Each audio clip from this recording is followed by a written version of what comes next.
Chapter 21. Advantages of the Country. Whenever possible, it is the duty of parents to make homes in the country for their children. Fathers and mothers who possess a piece of land and a comfortable home are kings and queens. Do not consider it a privation when you are called to leave the cities and move out into the country places. Here there await rich blessings for those who will grasp them. Again and again, the Lord has instructed that our people are to take their families away from the cities into the country, where they can raise their own provisions, for in the future, the problem of buying and selling will be a very serious one. We should now begin to heed the instruction given us over and over again. Get out of the cities into rural districts, where the houses are not crowded closely together, and where you will be free from the interference of enemies. It would be well for you to lay by your perplexing cares and find a retreat in the country, where there is not so strong an influence to corrupt the morals of the young. True, you would not be entirely free from annoyances and perplexing cares in the country, but you would there avoid many evils, and close the door against a flood of temptations which threaten to overpower the minds of your children. They need employment and variety. The sameness of their home makes them uneasy and restless, and they have fallen into the habit of mingling with the vicious lads of the town, thus obtaining a street education. To live in the country would be very beneficial to them. An active out-of-door life would develop health of both mind and body. They should have a garden to cultivate, where they might find both amusement and useful employment. The training of plants and flowers tends to the improvement of taste and judgment, while an acquaintance with God's useful and beautiful creations has a refining and ennobling influence upon the mind, referring it to the Maker and Master of all. The earth has blessings hidden in her depths for those who have courage and will and perseverance to gather her treasures. Many farmers have failed to secure adequate returns from their lands because they have undertaken the work as though it was a degrading employment. They do not see that there is a blessing in it for themselves and their families. In the cultivation of the soil, the thoughtful worker will find that treasures little dreamed of are opening up before him. No one can succeed in agriculture or gardening without attention to the laws involved. The special needs of every variety of plant must be studied.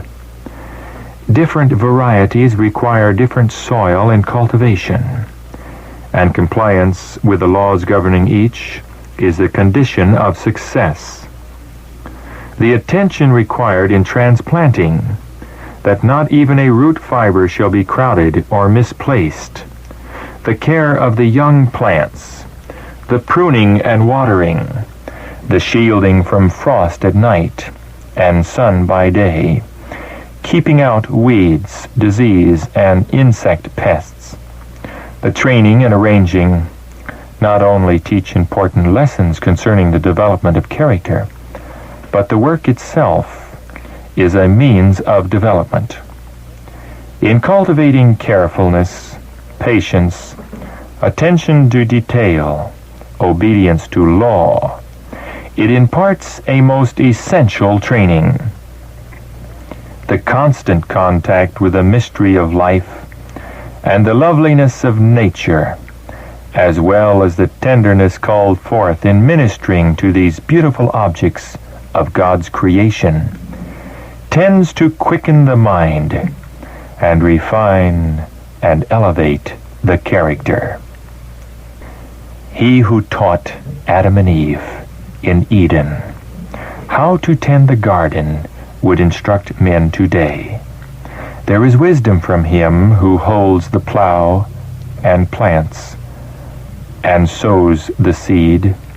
The earth has its concealed treasures, and the Lord would have thousands and tens of thousands working upon the soil who are crowded into the cities to watch for a chance to earn a trifle. Those who will take their families into the country, place them where they have fewer temptations. The children who are with parents that love and fear God are in every way much better situated to learn of the great teacher, who is the source and fountain of wisdom. They have a much more favorable opportunity to gain a fitness for the kingdom of heaven. Through disobedience to God, Adam and Eve had lost Eden, and because of sin, the whole earth was cursed. But if God's people followed his instruction, their land would be restored to fertility and beauty.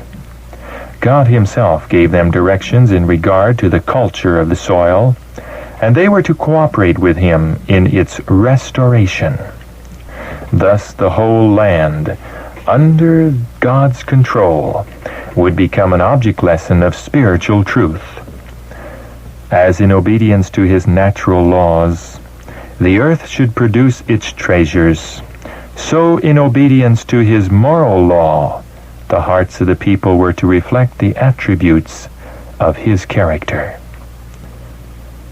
God has surrounded us with nature's beautiful scenery to attract and interest the mind. It is his design that we should associate the glories of nature with his character. If we faithfully study the book of nature, we shall find it a fruitful source for contemplating the infinite love and power of God. Christ has linked his teaching not only with the day of rest, but with the week of toil. In the plowing and sowing, the tilling and reaping, he teaches us to see an illustration of his work of grace in the heart.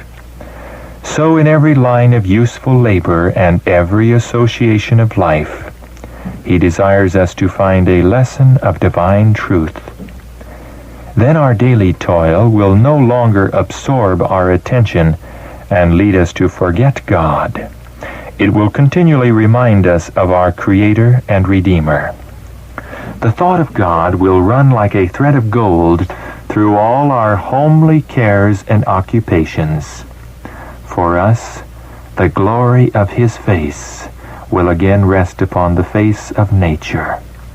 We shall ever be learning new lessons of heavenly truth and growing into the image of his purity. The great teacher brought his hearers in contact with nature, that they might listen to the voice which speaks in all created things. And as their hearts became tender and their minds receptive, he helped them to interpret the spiritual teachings of the scenes upon which their eyes rested. In his lessons, there was something to interest every mind, to appeal to every heart. Thus, the daily task, instead of being a mere round of toil, bereft of higher thoughts, was brightened and uplifted by constant reminders of the spiritual and the unseen. So we should teach. Let the children learn to see in nature an expression of the love and the wisdom of God. Let the thought of him be linked with bird and flower and tree. Let all things seen become to them the interpreters of the unseen, and all the events of life be a means of divine teaching. As they learn thus to study the lessons in all created things and in all life's experiences, show that the same laws which govern the things of nature and the events of life are to control us, that they are given for our good, and that only in obedience to them can we find true happiness and success. Of the almost innumerable lessons taught in the varied processes of growth, Some of the most precious are conveyed in the Savior's parable of the growing seed. It has lessons for old and young. The germination of the seed represents the beginning of spiritual life, and the development of the plant is a figure of the development of character. As parents and teachers try to teach these lessons, the work should be made practical. Let the children themselves prepare the soil and sow the seed. As they work, the parent or teacher can explain the garden of the heart, with a good or bad seed sown there, and that as the garden must be prepared for the natural seed, so the heart must be prepared for the seed of truth. No one settles upon a raw piece of land with the expectation that it will at once yield a harvest. Diligent, persevering labor must be put forth in the preparation of the soil, the sowing of the seed, and the culture of the crop. So it must be in the spiritual sowing. Wrong habits seen as weeds. If possible, the home should be out of the city, where the children can have ground to cultivate. Let them each have a piece of ground of their own. And as you teach them how to make a garden, how to prepare the soil for seed, and the importance of keeping all the weeds out, teach them also how important it is to keep unsightly, injurious practices out of the life. Teach them to keep down wrong habits as they keep down the weeds in their gardens. It will take time to teach these lessons, but it will pay, greatly pay. Parents are under obligation to God to make their surroundings such as will correspond to the truth they profess. They can then give correct lessons to their children, and the children will learn to associate the home below with the home above. The family here must, as far as possible, be a model of the one in heaven. Then temptations to indulge in what is low and groveling will lose much of their force. Children should be taught that they are only probationers here, and educated to become inhabitants of the mansions which Christ is preparing for those who love Him and keep His commandments. This is the highest duty which parents have to perform.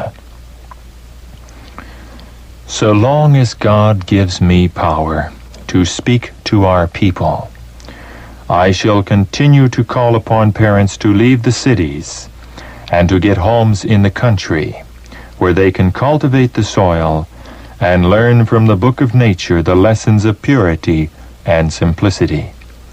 The things of nature are the Lord's silent ministers, given to us to teach us spiritual truths. They speak to us of the love of God and declare the wisdom of the great Master Artist. I love the beautiful flowers. They are memories of Eden, pointing to the blessed country into which, if faithful, we shall soon enter. The Lord is leading my mind to the health-giving properties of the flowers and trees.